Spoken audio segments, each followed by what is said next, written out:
boy played welcome home, there were a few tears from the older generation. But Graham Taylor's romantic return to Watford is also a business deal very much on his terms. The press were given strict instructions as to where they could and couldn't go. 2 days earlier, Elton John had co-starred at a press conference, helping deflect more of the media attention as Taylor emphasised his job description. He will be a general manager, not the fall guy. That's Luther Blissett's job. If I wish to remain in football, then the logical extension of my career would be going to this type of role. And if we are to stay up, then Luther Blissett will play a very important part. May I suggest a more important part probably than myself, if we do achieve that. And then if we don't, well, Luther can go.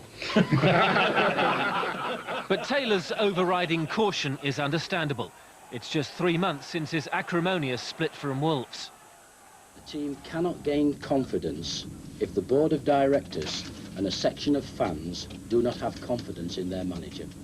Taylor intended to start listening to offers in the summer, if at all, but then came the call from the Watford owner, Jack Petchey. Crucially, it was followed by another from Elton John. Like brothers was how the former owner described his relationship with the aspiring manager. During the 10 years, Watford rose from 4th to 1st Division to the Cup Final and European nights. Taylor was so popular, not even the England experience could damage his credibility at Watford. This week proved it. He's a living legend. Elton John is part of the team. Luther Blissett's the third piece in the jigsaw. Watford fans are so pleased to have him back because he's Watford through and through. He might have come from Lincoln, but at the end of the day, look around, look at the smiling faces. I used to come to this club and cringe sometimes at the standards that have been lost. I mean, the dressing rooms, for example, they haven't been touched since Graham left, and we've got to, you know, the stands have been built and everything, but we've got to really have a mass kind of clear out, and the cobwebs need to be got rid of at this club. It does seem as though you're desperate to become involved again. The bug is back. Yeah, well, I mean, Graham and I had 10 great years together. I would love to become much more involved in this club than I have been over the last 3 or 4 years, and I will be. For the moment, that amounts to moral, not financial support. But on Saturday, Elton John wasn't the only Watford fan glad to be back. The crowd was up a third to nearly 12,000. Taylor was on the front line, helping Luther Blissett settle in. They'd selected the team together, and it was the giant Devon White, a throwback to the beanpole strikers of Taylor teams past, who inspired a great start. He roughed up goalkeeper Richard Wright. Kevin Phillips carried on the good work, and it was White who claimed the first goal of a new era. To win enough points to stay up, Taylor has demanded 20 shots per game from his players.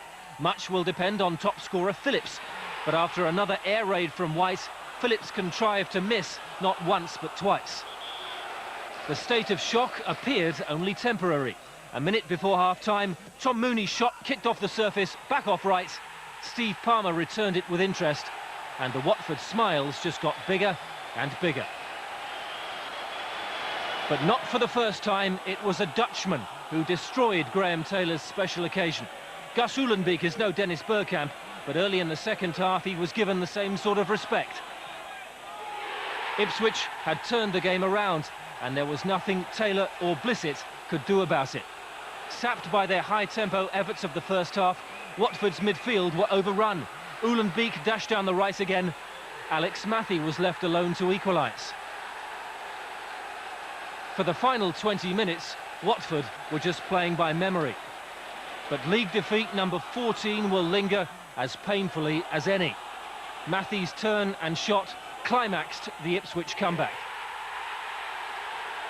Taylor must have wondered what he'd done to deserve that sort of cruel twist. In returning, he's taking a risk. The memories of that glorious decade might end up being tarnished. But Taylor kept his thoughts to himself afterwards.